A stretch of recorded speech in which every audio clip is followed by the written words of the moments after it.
1. Approach and engage, mill 4 semicircles. The center point is programmed with I and J.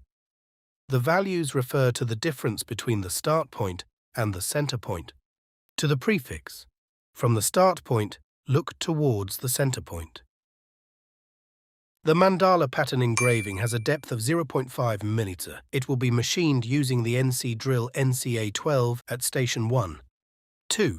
Traverse on the y-axis, then mill 4/4 circles. The raw part measures 100 by 100 by 15 mm.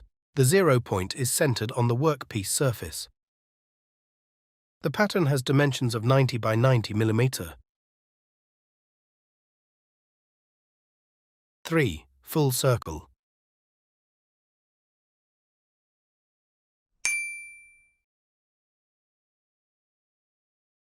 4. Finish milling the outer contour and retract.